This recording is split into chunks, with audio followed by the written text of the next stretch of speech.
Almost thought you would come with the ether. George Kambosos, former unified champion Ethers, Teofimo Lopez Sr. I tell you guys all the time, make sure you guys follow me on my other social medias. I got a Facebook like page. Just type in Boxingego, Instagram at Boxingego1. Very simple stuff, people, and you'll get the news as soon as it comes out, because I'm not always able to make a video if I'm in traffic or whatever the case is, so you can still know what's going on. So I posted this. George Kambosos Jr., he was responding to one of my posts where Teofimo Lopez's dad said this. Roll the clip. Devin Haney got all the straps at 35. And we gave them those straps. We gave them to him, bro. Losing to fucking Kambosos.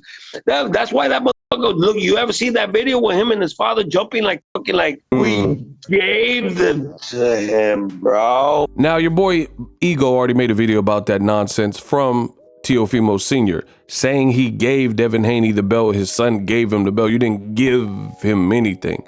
Devin Haney went to Kambosos' backyard and beat him. Now, George Kambosos himself weighs in on that statement, because that's the video post that I had put that prompted George Kambosos to respond. Again, subscribe so you don't miss a thing. George Kambosos put the crying emojis. Get off the coke, senior. You're an embarrassment. I actually like your son. He's a good kid. Sore loser, yes, but knows how to take a good beating. But you, on the other hand, got smacked and ragdolled by my old man and ran for cover. In simple Aussie terms, you're a dead set wanker. Ooh, humiliating. And that was from George Kambosos. So my thoughts, check the first video I did. I mean, to say you gave Devin Haney the belts is foolishness, because Devin Haney is his own independent fighter, and he fought Kambosos fair and square 2 times, beat him. It had nothing to do with you. You lost to Kambosos. And one of the things that was pretty shocking, it's kind of like Broner when he had that moment after the Pacquiao fight where he's like, oh man, you know, AB, ain't boo boy. Y'all know I beat that boy. I did it for the hood. And he was saying all that. I was at that fight, by the way. But he was basically saying he did it for the hood, and y'all know I beat that boy. They don't want to give me a fair shake. And, you know, it sounded crazy. But similarly, Teofimo, he did the same thing when Kambosos beat him in his backyard of New York. And the fight wasn't controversial. The only moment where I guess you could say Teofimo shined was when he had Kambosos hurt. He dropped him and had him hurt, and it looked like he was maybe gonna close the show, but it's like the movie Apocalypto. Almost doesn't count. That's word to Brandy Norwood. You can't, in boxing, almost means nothing. I almost won a world title. I almost did. That's like Ryan Garcia saying, I was gonna go 12 rounds with Gervonta Davis, but I almost made it to the finish line. Nope, but you got stopped to the body and no mossed it. You know what I'm saying? So really, almost in life, especially in a sport like boxing, almost means nothing. You know, you can't see an NBA team like the Lakers versus the Warriors. I almost made it out the playoff. One of them is gonna lose. Hopefully my Warriors win, you know? But at the end of the day, like, almost doesn't give you a ring. Almost doesn't. That's, to me, I tell you guys all the time, I have this thing that's called loser talk. That's loser talk. I almost did this and almost did that. So the fact of the matter is, Devin Haney beat George Kambosos twice in his backyard. Kambosos beat you cleanly in your backyard.